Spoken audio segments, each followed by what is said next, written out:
Bismillahirrahmanirrahim. Assalamualaikum warahmatullahi wabarakatuh. Untuk podcast kali ini saya akan menjelaskan beberapa peranan positif maupun peranan negatif mengenai mikroorganisme. Sebelumnya, mikroorganisme atau mikroba adalah organisme yang berukuran sangat kecil sehingga untuk mengamatinya diperlukan alat bantuan. Alat bantuan yang dimaksud yaitu seperti mikroskop. Karena ukuran mikroorganisme yang sangat kecil, jadi untuk mengamatinya menggunakan mikroskop atau yang lainnya. Mikroorganisme seringkali bersel tunggal atau uniseluler maupun bersel banyak atau multiseluler. Namun, beberapa protista bersel tunggal masih terlihat oleh mata telanjang dan ada beberapa spesies multisel yang tidak terlihat oleh mata telanjang. Virus juga termasuk ke dalam mikroorganisme meskipun tidak bersifat seluler.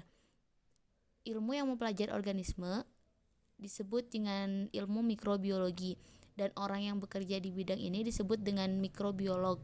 Mikroorganisme biasanya dianggap mencakup semua prokariota seperti protista dan alganerik.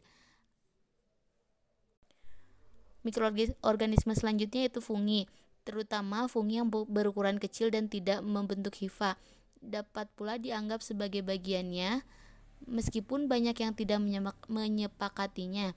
Kebanyakan organ beranggapan bahwa yang dapat dianggap mikroorganisme adalah semua organisme yang sangat kecil yang dapat dibiarkan dalam cawan Petri atau inkubator di dalam laboratorium dan mampu memperbanyak diri secara mitosis.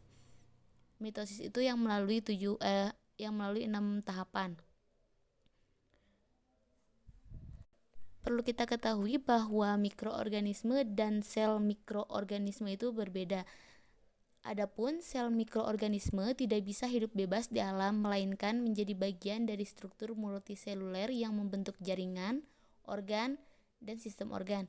Sementara sebagian besar mikroorganisme dapat menjalankan proses kehidupannya dengan mandiri tanpa menghasilkan energi sendiri dan bereproduksi secara independen tanpa bantuan sel lain. Adapun yang termasuk ke dalam mikroorganisme yaitu seperti bakteri, virus. Tadi ada yang mengatakan bahwa fungi belum tentu termasuk ke dalam mikroorganisme karena ada beberapa fungi yang memiliki sel multiseluler. Yang pertama saya akan menjelaskan peranan positif bakteri terhadap kehidupan sehari-hari. Yang pertama di bidang pangan ada Lactobacillus lactis. Ini dilansir dari kompas.com. Yang pertama ada Lactobacillus lactis yang dapat mengendapkan kasein dari susu untuk proses pembuatan buttermilk. Contohnya seperti Yakult. Yang kedua yaitu Lactobacillus bulgaricus.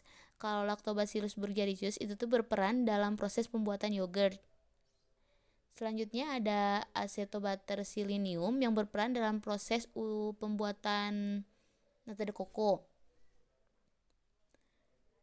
Dan ada Lactobacillus sp yang berperan dalam proses pembuatan terasi dan masih banyak lagi peranan bakteri yang sangat penting dalam bidang pangan. Selanjutnya ada peranan bakteri dalam bidang industri. Yang pertama itu ada Clostridium thermophilus yang berperan dalam pembuatan kertas. Yang kedua ada Thermus aquaticus yang berperan dalam menghilangkan rambut kulit dalam industri kulit. Kemudian ada Rhizobium radicola dan Nitrosochus yang berperan mengikat nitrogen pada industri pertanian dan masih banyak lagi. Selanjutnya adapun peranan bakteri dalam bidang farmasi yaitu ada Penicillium notatum yang digunakan sebagai antibiotik, penisilin untuk pengobatan infeksi. Yang kedua ada Preptobacterium shermani yang digunakan untuk pembuatan vitamin K. Yang ketiga ada Acetobacter yang digunakan untuk pembuatan vitamin C. Yang kemudian yang terakhir ada Corynebacterium glutamicum yang digunakan untuk menghasilkan asam amino. Selain itu, adapun peran negatifnya yaitu yang dapat menyebabkan penyakit yang disebabkan oleh bakteri. Yang pertama ada Mycobacterium tuberculosis yang menyebabkan penyakit tuberkulos atau TBC. Kemudian yang kedua ada Salmonella yang menyebabkan penyakit demam tifoid atau tifus. Dan yang ketiga ada Staphylococcus aureus yang menyebabkan gangguan gastrointestinal yang parah. Kemudian sepertinya yang sering terjadi pada di kehidupan kita sehari-hari yaitu seperti Diplococcus pneumoniae yang menyebabkan penyakit radang paru-paru atau pneumonia.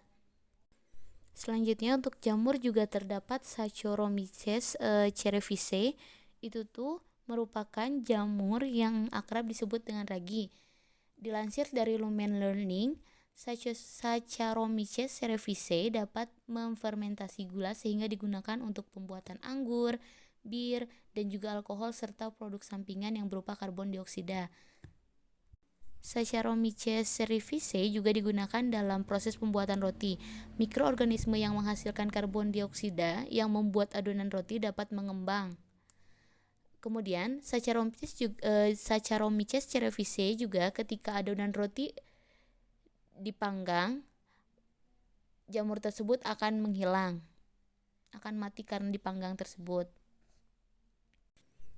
Adapun peranan fungi yang dapat merugikan bagi kehidupan sehari-hari yaitu umumnya bersifat parasit dan menyebabkan penyakit atau patogen pada organisme lain. Contohnya seperti penyakit kulit, infeksi pada alat kelamin, dan infeksi paru-paru yang dapat menyebabkan kematian. Ini dilansir dari Kompasiana Teknologi Lingkungan. Selanjutnya yaitu peranan positif dan negatif mikroorganisme virus. Ketika mendengar virus, mungkin teman-teman banyak yang memikirkan hal negatif. Tetapi pada hakikatnya virus juga mempunyai peran positif dan peran negatif. Kebanyakan orang pasti memikirkan hal negatif karena saat ini apalagi dunia yang sedang diwaspadai dengan virus COVID-19 yang telah menginfeksi puluhan ribu orang dan di puluhan negara.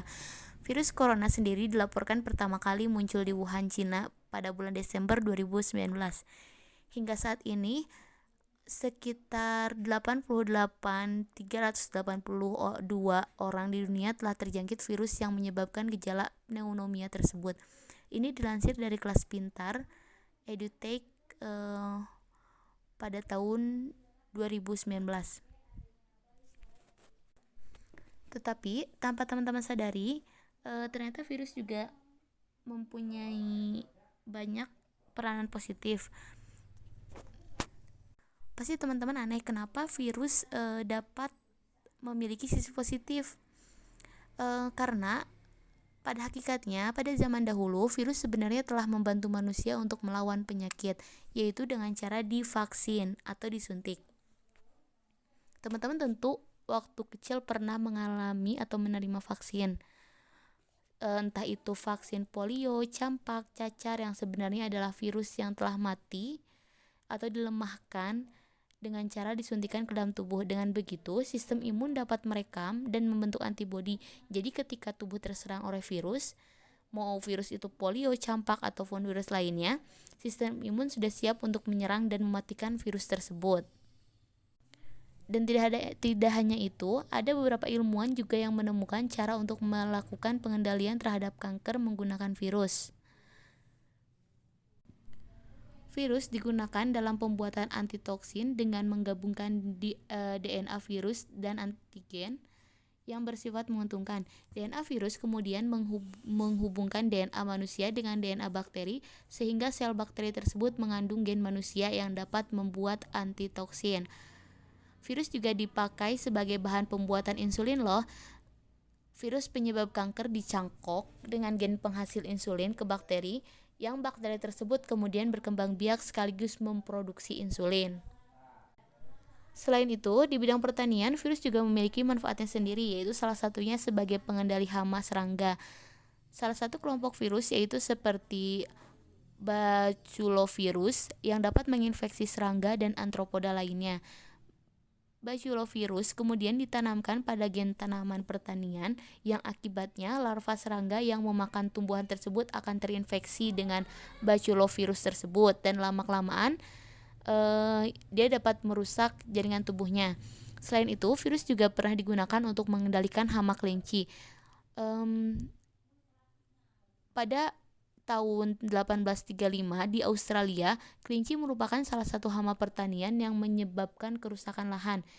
Itu ditemukanlah virus Myxoma yang dibawa oleh nyamuk. Dan di tahun 1957 sekitar 25% kelinci mati akibat penyakit myxomatosis. Selain itu juga dibilang ilmu pengetahuan, virus telah lama dikaji khususnya pada studi molekuler dan seluler.